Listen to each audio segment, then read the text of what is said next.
আসসালামু আলাইকুম ওয়ারহমাতুল্লাহি ওয়াবারাকাতুহ। প্রিয় দর্শকবৃন্দ, আজ আমরা জানব পবিত্র কোরআন ও সুন্নাতে বর্ণিত আল্লাহর কাছে ক্ষমা চাওয়ার 5টি বিশেষ দোয়া এবং সেগুলোর ফজিলত। আমরা সবাই কম বেশি গুনাহ করি। এই গুনাহ থেকে মুক্তি পাওয়ার একমাত্র পথ হল আল্লাহর কাছে খাঁটি দিলে তওবা করা এবং ক্ষমা প্রার্থনা করা। আল্লাহ তাআলা পবিত্র কোরআনে বলেছেন, যে ব্যক্তি গুনাহ করার পর আল্লাহর কাছে ক্ষমা চায় সে আল্লাহকে পরম ক্ষমাশীল ও দয়ালু হিসেবে পাবে। তাই আসুন আমরা আল্লাহর সান্নিধ্য লাভের জন্য এই দোয়াগুলো জেনে নিই। 1. সবচেয়ে ছোট ও সহজ ইস্তেগফার, আস্তাগফিরুল্লাহ। অর্থ, আমি আল্লাহর কাছে ক্ষমা প্রার্থনা করছি। ফজিলত, এটি ক্ষমা প্রার্থনার সবচেয়ে ছোট ও সহজ দোয়া। রাসূলুল্লাহ সাল্লাল্লাহু আলাইহি ওয়াসাল্লাম প্রতি ওয়াক্ত ফরজ নামাজের সালাম ফেরানোর পর এই দোয়াটি 3 বার পড়তেন। এর মাধ্যমে একজন মুমিন তার নামাজে হয়ে যাওয়া ত্রুটি বিচ্যুতির জন্য আল্লাহর কাছে ক্ষমা চেয়ে নেয়। আপনি যখনই আপনার গুনাহের কথা মনে পড়বে তখনই এই দোয়াটি বেশি বেশি পড়তে পারেন। 2.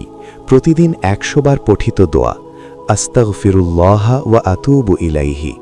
অর্থ, আমি আল্লাহর কাছে ক্ষমা প্রার্থনা করছি এবং তার দিকেই ফিরে আসছি। এটি দ্বিতীয় গুরুত্বপূর্ণ দোয়া।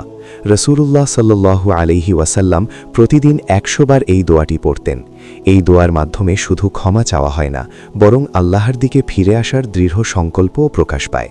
নিয়মিত এই দোয়াটি পাঠের মাধ্যমে আমাদের অন্তর পবিত্র হয় এবং আমরা আল্লাহর নৈকট্য লাভ করতে পারি। 3. মজলিসে বসার বিশেষ দোয়া, রব্বি গফিরলি ওয়া তুব আলাইয়া ইন্নাকা আনতাত তাওয়াবুর রহিম। অর্থ, হে আমার রব, আমাকে ক্ষমা করে দিন এবং আমার তওবা কবুল করুন। নিশ্চয়ই আপনিই তওবা কবুলকারী ও পরম দয়ালু। এই দোয়াটি সাধারণত কোনো মজলিস বা বৈঠক থেকে ওঠার সময় পড়া হয়ে থাকে। রাসূলুল্লাহ সাল্লাল্লাহু আলাইহি ওয়াসাল্লাম এক বৈঠকে বসেই এই দোয়াটি 100 বার পাঠ করতেন। এর মাধ্যমে মজলিসে সংগঠিত কোনো ভুল বা অনাকাঙ্ক্ষিত কথার জন্য আল্লাহর কাছে ক্ষমা চাওয়া হয়। আমাদের প্রাত্যহিক জীবনেও আমরা বিভিন্ন বৈঠকে অংশ নিই, তাই এই দোয়াটি আমাদের জন্য খুবই গুরুত্বপূর্ণ। 4. সবচেয়ে শক্তিশালী ইস্তেগফার, আস্তাগফিরুল্লাহাল্লাযী লা ইলাহা ইল্লা হুয়াল হাইয়ুল কাইয়্যুম ওয়া আতুবু ইলাইহি। অর্থ, আমি আল্লাহর কাছে ক্ষমা প্রার্থনা করছি, যিনি ছাড়া কোনো ইলাহ নেই। তিনি চিরঞ্জীব, চিরস্থায়ী এবং আমি তার দিকেই ফিরে আসছি। এটি সবচেয়ে শক্তিশালী ইস্তেগফারগুলোর মধ্যে অন্যতম।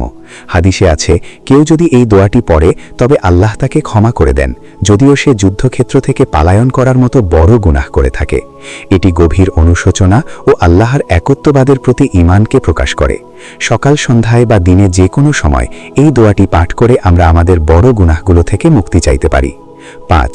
সাইয়্যিদুল ইস্তেগফার, ক্ষমা প্রার্থনার সর্বশ্রেষ্ঠ দোয়া, আল্লাহুম্মা আনতা রব্বি লা ইলাহা ইল্লা আনতা খালাকতানি ওয়া আনা আবদুকা ওয়া আনা আলা আহদিকা ওয়া ওয়া'দিকা মাস্তাতা'তু আউযু বিকা মিন শাররি মা সানা'তু আবুউ লাকা বিনি'মাতিকা আলাইয়া ওয়া আবুউ বিযানবি ফাগফিরলি ফাইন্নাহু লা ইয়াগফিরুয যুনুবা ইল্লা আনতা। অর্থ, হে আল্লাহ, আপনিই আমার প্রতিপালক, আপনি ছাড়া কোনো ইলাহ নেই।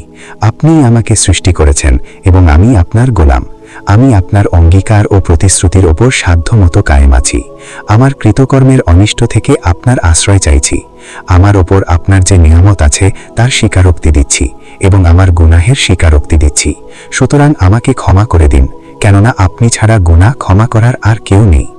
এই দোয়াটি ক্ষমা প্রার্থনার সর্বশ্রেষ্ঠ দোয়া, যাকে সাইয়্যিদুল ইস্তেগফার বা ইস্তেগফারের সর্দার বলা হয়।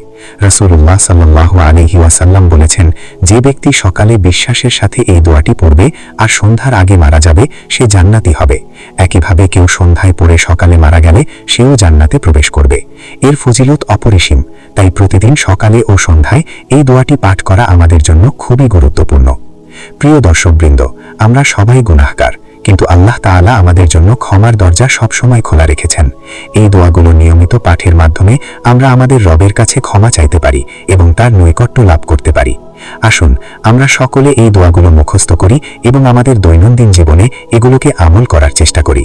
আল্লাহ আমাদের সবাইকে ক্ষমা করুন এবং জান্নাতের পথে পরিচালিত করুন। আমিন।